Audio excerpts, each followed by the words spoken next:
Supreme Court ने अभी हाल ही में Imran Pratapgarhi versus state of Gujarat 2025 के अंदर एक्सप्लेन किया difference section 154 CrPC and section 173 BNSS के ऊपर, जो डील करते हैं इंफॉर्मेशन इन कॉग्निजेबल केसेस। यानी ये जो सेक्शन 154 था सीआरपीसी का, इसी के अंदर पुलिस पहले एफआईआर रजिस्टर किया करती थी। अब ये एफआईआर रजिस्टर होती है न्यू लॉ के अंदर सेक्शन 173 बीएनएसएस के अंदर। तो सुप्रीम कोर्ट ने इन्हीं दोनों सेक्शंस के बीच में डिफरेंस समझाया। देखिए, जैसा कि आपको पता होगा कि ये वेल सेटल है कि अगर पुलिस के पास कोई इंफॉर्मेशन आती है and that information if it discloses the commission of a cognizable offence then it is mandatory for the police to register an FIR. तो यानी अगर पुलिस के पास जो इंफॉर्मेशन आती है और ये पता चलता है उस इंफॉर्मेशन से कि कोई कॉग्निजेबल ऑफेंस हुआ है, तो पुलिस के लिए ये मैंडेटरी होगा कि पुलिस उसमें एफआईआर रजिस्टर करे, जैसा कि सुप्रीम कोर्ट ने कहा ललिता कुमारी वर्सेस स्टेट ऑफ यूपी 2014 के अंदर।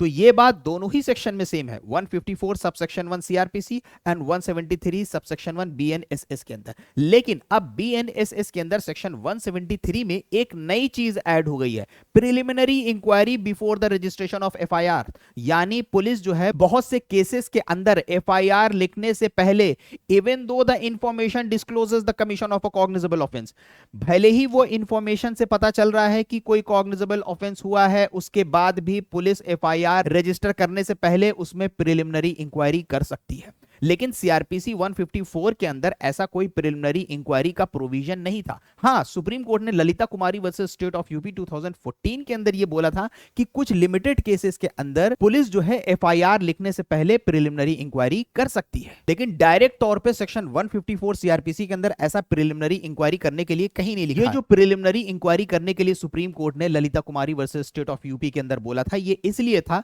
ताकि उस प्रिलिमिनरी इंक्वायरी करने से यह पता चल सके कि एक्चुअली में ये इंफॉर्मेशन डिस्क्लोज कर रही है कि नहीं commission of a cognizable offence, ताकि उसके अंदर एफआईआर रजिस्टर किया जाए। लेकिन अब सेक्शन 173 सबसेक्शन 3 बीएनएसएस के अंदर अब पुलिस के पास जो इंफॉर्मेशन आपने सप्लाई करी, being an informant, even though your information discloses the commission of a cognizable offence, police is not bound to register an FIR. Supreme Court ने यह एक्सप्लेन किया कि सेक्शन 173 सबसेक्शन 1 बीएनएसएस के अंदर अगर कोई केस फॉल करता है तो पुलिस के लिए मैंडेटरी है एफआईआर को रजिस्टर करना।